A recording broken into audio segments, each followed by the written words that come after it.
Shalom sahabat Growing Together, mari kita akan merenungkan kebaikan dan kebenaran firman Tuhan sebelum kita melakukan segala aktivitas kita sepanjang hari ini dan sepanjang pekan ini. Mari sebelumnya kita akan berdoa. Tuhan, kami sangat bersyukur buat kebaikan dan perlindungan pertolongan Tuhan dalam hidup kami. Hingga sampai saat ini kami masih bisa bernafas dan bisa beraktivitas dengan baik. Itu semua karena anugerah dan kasih Tuhan dalam hidup kami. Kiranya Engkau berkati waktu kami dalam merenungkan kebenaran firman Tuhan, supaya Engkau mencerahkan pikiran kami melalui firman ini dan kami bisa mempraktekannya, mengaplikasikannya dalam kehidupan kami sehari-hari. Tolong kami semuanya, di dalam nama Yesus kami berdoa. Amin. Sahabat Growing Together, hari ini kita membahas Roma pasalnya yang kelima, ayat yang pertama sampai ayat yang kelima. Demikianlah firman Tuhan. Sebab itu kita yang dibenarkan karena iman, kita hidup dalam damai sejahtera dengan Allah. Oleh karena Tuhan kita Yesus Kristus. Oleh Dia, kita juga beroleh jalan masuk oleh iman kepada kasih karunia ini. Di dalam kasih karunia ini, kita berdiri dan kita bermegah dalam pengharapan akan menerima kemuliaan Allah. Dan bukan hanya itu saja, kita malah bermegah juga di dalam kesengsaraan kita, karena kita tahu bahwa kesengsaraan itu menimbulkan ketekunan. Dan ketekunan menimbulkan tahan uji, dan tahan uji menimbulkan pengharapan. Ayat yang kelima, dan pengharapan tidak mengecewakan, karena kasih Allah telah dicurahkan di dalam hati kita oleh Roh Kudus yang telah dikaruniakan kepada kita. Maksudnya dikatakan bahwa sebab itu kita yang dibenarkan karena iman, kita hidup dalam damai sejahtera dengan Allah oleh karena Tuhan kita Yesus Kristus. Lewat pengorbanan, lewat kematian dan kebangkitan Kristus, dan melalui iman percaya kita kepada Dia, kita telah mendapatkan damai sejahtera. Dulunya kita tidak ada di dalam damai sejahtera. Kenapa tidak ada di dalam damai sejahtera? Karena keterpisahan kita dengan Allah. Tetapi melalui pengorbanan Kristus, kita diberikan damai sejahtera.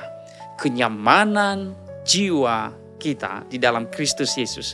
Karena tidak ada lagi hubungan atau jarak yang jauh dengan Allah kita. Tetapi kita sudah sangat dekat dengan Dia oleh pengorbanan Kristus itu sendiri. Jadi damai sejahtera itu kita miliki setiap waktu dan tidak akan pernah hilang lagi dalam hidup kita. Puji Tuhan. Dan dikatakan di sana di ayatnya yang kedua, oleh Dia kita juga beroleh jalan masuk oleh iman kepada kasih karunia ini. Di dalam kasih karunia ini kita berdiri, kita bermegah dalam pengharapan akan menerima kemuliaan Allah. Bukan hanya saja kita menerima keselamatan itu dari Dia, tetapi kita juga bermegah. Bermegah dalam hal ini bersukacita, dapat bersukacita, bergembira karena kasih karunia itu sendiri. Dan janji bahwa setelah kita selesai di dunia ini, Dia sudah menyediakan tempat yang baik dan layak menurut Dia, yaitu surganya untuk kita semua yang percaya kepada Dia.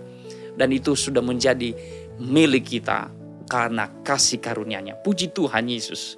Nah, setelah kita menerima ini semuanya, apa dampak dalam kehidupan, aktivitas kehidupan kita sehari-hari? Di ayat yang ketiga berkata, dan bukan hanya itu saja, kita malah bermegah juga dalam kesengsaraan kita, karena kita tahu bahwa kesengsaraan itu menimbulkan ketekunan, dan ketekunan menimbulkan tahan uji, dan tahan uji menimbulkan pengharapan. Puji Tuhan Yesus Kristus. Karena damai sejahtera yang telah kita terima dari Dia, dan kita bisa bermegah di dalam kasih karunia itu sendiri. Dan bukan hanya itu saja, bahkan di dalam proses pengudusan hidup kita, ketika kita ada di dalam penderitaan, karena kita mengikut Kristus, apapun penderitaan yang kita alami dalam hidup ini, karena pengikutan kita atau karena iman kepercayaan kita kepada Kristus, maka itu bukan menjadi kesedihan lagi bagi orang-orang percaya. Ini cara pandang yang berbeda dengan dunia. Jadi cara pandang orang Kristen, orang yang telah percaya kepada Kristus, yang telah dipenuhi oleh damai sejahtera Allah, mereka melihat sebuah penderitaan itu bukan sebagai sesuatu yang mengancam hidup mereka, tetapi malah di sana mereka dapat bermegah. Apakah engkau hari-hari ini sedang menderita karena pengikutanmu kepada Kristus Yesus? Waktu engkau memikul salib, memberitakan kebenaran, mau hidup benar di sana, mau hidup kudus. Dan dunia mungkin melihat kita seperti orang-orang stres, seperti orang-orang gila yang tidak melihat bahwa penderitaan itu sebuah kesusahan dalam hidup. Ya, tetapi di dalam iman kita, karena cara pandang kita sekarang sudah berbeda dengan dunia. Damai sejahtera yang kita miliki membuat kita dapat bermegah di dalam penderitaan kita.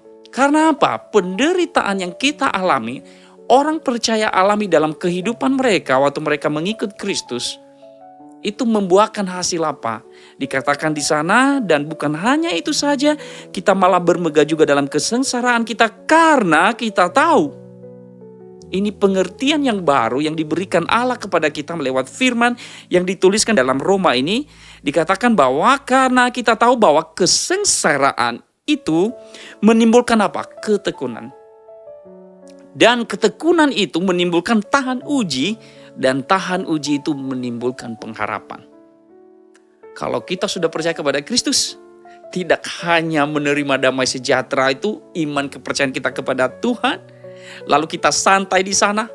Tuhan tidak membiarkan kita menjadi anak-anak gampangan, tetapi Dia memproses hidup kita, Dia mengizinkan kita melewati hal yang mungkin sulit, menyulitkan hidup kita, atau bahkan membuat kita menderita di dalam mengikut Dia. Tetapi di dalam penderitaan ini ada maksud Tuhan untuk kita, yaitu supaya kita semakin tekun. Orang yang tekun pasti akan memiliki apa? Kegigihan, kesabaran di dalamnya, dalam menunggu harapan yang sedang diharapkan. Jadi ketekunan menimbulkan apa? Sebuah karakter yang baik, yaitu karakter Kristus itu sendiri yang sudah menunjukkan kemenangannya di dalam penderitaannya. Kalau di dalam bahasa Inggris saya sangat senang sekali, mulai dari ayat 3 itu sampai ayat yang kelima. Saya akan coba bacakan kepada kita. And not only this, but we also rejoice in tribulation, knowing that tribulation works perseverance, and perseverance character, and character hope. Wow, dikatakan di sana bahwa perseverance itu sebuah ketekunan. Dari pencobaan penderitaan itu akan menghasilkan sebuah ketekunan, kegigihan. Lalu dari ketekunan itu akan menghasilkan sebuah karakter. Dan saya percaya karakter yang dimaksudkan di sini adalah apa? Karakter Kristus yang telah memberikan contoh kepada kita lulus, tahan uji di dalam penderitaan itu. Kita akan mendapatkan karakter Kristus dalam hidup kita ketika kita mengikut Dia dan tahan di dalam penderitaan itu. Dan kemudian ada pengharapan yang utuh di sana. Nah, pengharapan yang dimaksudkan adalah pengharapan yang telah Dia kerjakan di atas kayu salib. Puji Tuhan Yesus Kristus. Saya akan bacakan kepada kita di ayat yang kelima. Dan pengharapan tidak mengecewakan karena kasih Allah telah dicurahkan di dalam hati kita oleh Roh Kudus yang telah dikaruniakan kepada kita. Puji Tuhan. Pengharapan yang kita miliki di dalam Kristus tidak akan pernah menjadi sia-sia. Karena pengharapan itu sejatinya sudah ada, sudah dijanjikan. Bukan hanya sudah dijanjikan, sudah dikerjakan oleh Kristus. Buktinya di atas kayu salib. Dan Dia sudah naik ke surga dan Dia sudah berkata, aku pergi ke rumah Bapa dan menyediakan tempat bagimu semua yang percaya kepada aku. Puji Tuhan Yesus.